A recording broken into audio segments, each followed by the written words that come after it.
All right, we start here. The Tembisa Hospital has been temporarily closed. It follows the murder of a nurse at the hospital.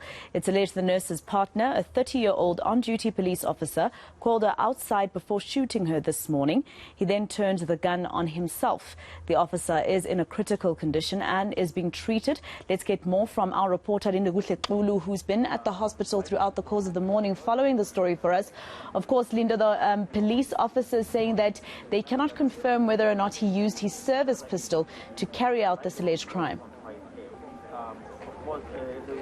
That's right, Masejo. In fact, the initial investigations, preliminary investigations are the ones that are looking into that, the motive of what might have caused the police officer who is alleged to have shot the spouse here, who was a nurse, as well as shot himself inside a vehicle at this particular parking lot just behind me in Tembisa Hospital. So they're saying that preliminary investigations would be looking at the motive, but they are saying that this definitely looks like a domestic incident, and what they are saying is that they are investigating also issues of whether the pistol that was used was in fact a state-issued one. So at this stage, details are still trickling in. We are still trying to get some sense of what has happened. But of course, right now, we want to turn our attention to the health department. Tate Mutalatale, who is the head of communication at the health department. Thank you so much for joining us. We are live on eNCA.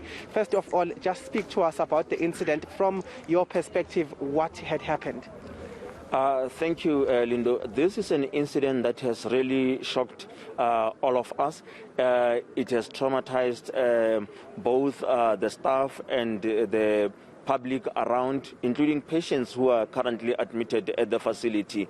It's not something that you expect to be happening at a facility that is actually meant to take care of people that need care. When you leave your home as a healthcare worker, as a frontline worker, you live with that mind of saying, today I'm going to assist someone get better, I'm going to assist in saving a life. You don't expect that your own life would be taken right in the very same area where you work. So it's a very traumatic incident. Hence, we have taken a decision to temporarily divert people that would normally come here for services to go to other facilities, so that in the meantime, we take care of those that are here while the police are on the site working. We're trying to debrief with the staff and with the patients, just so that we can restore a semblance of normality following what has just happened. The union, in fact, the NOSA, is here. They've just gotten a briefing of what happened.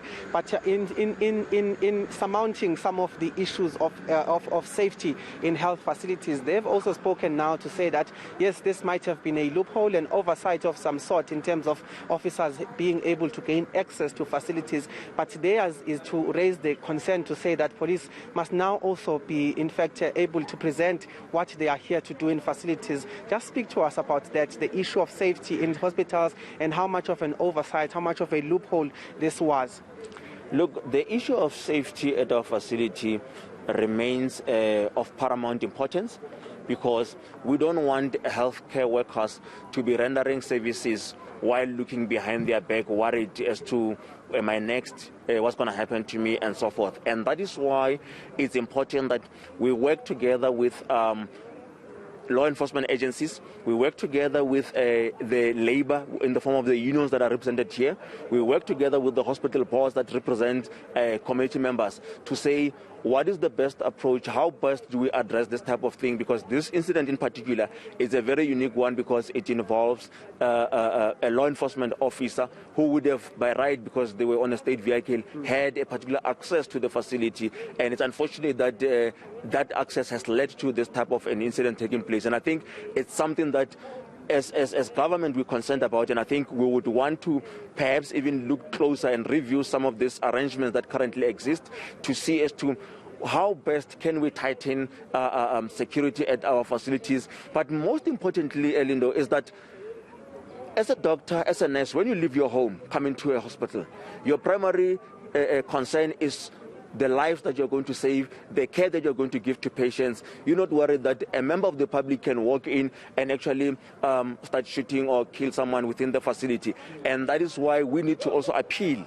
to communities as well to work closely with us, because these type of incidences are not happening in isolation, in that they are committed by people that live with us, that work with us within our very own communities. And if we start harming our health workers who are tasked with the primary task of providing care to us, who else is going to be there to look after us? But indeed, the issue of security is something that we would have to work closely with multiple stakeholders, including labor, to ensure that we look at where there could be gaps and what measures are we able to take to then address those particular gaps.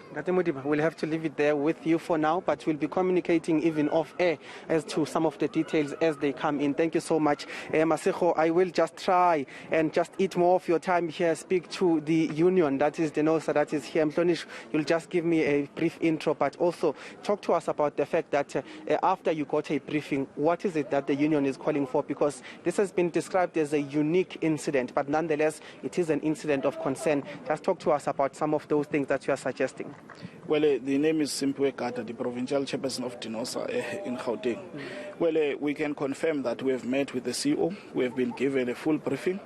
We now understand what has taken place. However, yes, we agree this is a unique incident which could not have been prevented because the perpetrator entered the facility flashing blue lights, which is an indication that he was on official state visit. Now, it is not a rare occurrence that police frequent the hospital, or any hospital for that matter. In this hospital, we have got a ward where police officers are stationed looking after suspects. So ordinarily, you would think that that person is here to do that. However, this incident tells us that we have got to have a policy. We have got to also have a law that is going to, look at how we regulate police officers entering hospitals. Because we recall that a hospital is a gun-free zone. So police officers, unfortunately, from now on, what we want is that we want strict control. There should be a gun storage facility in the hospital where they can leave their guns as they enter. But also, what should then happen is that the police officers have got to produce authority from their seniors to say they've been authorized to go to this facility. But one other thing that concerns us, this exposes the lack of monitoring in police vehicles, because surely this person used a state vehicle. There was no call of a threat in Tembisa Hospital. So I would imagine him coming here in a rage. Nobody questions where that police officer is going. Who authorized the trip for him to even come this side? So that thing has never been questioned. So I think the police have got to also look at how they regulate the use of their police vehicles. We see police vehicles in the wrong places all the time. So we've got to look at that. But our prayer as DINOSA is that the bastard that has committed this issue, because we are very angry as nurses, as healthcare workers that were attacked in our place of work.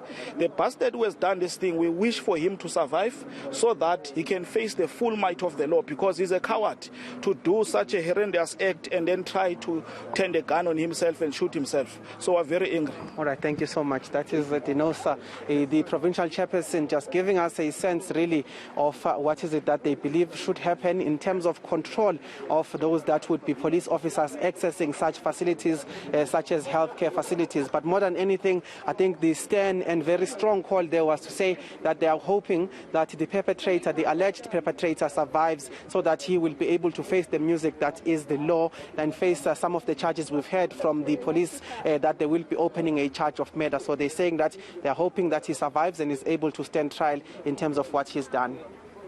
All right, Lindokuhle Xulu, let's leave it there for now. Of course, he's outside the Tembisa Hospital for us. And of course, I think it's very legitimate issues that have been raised around this unique incident, as you've heard them describe it. Let's go.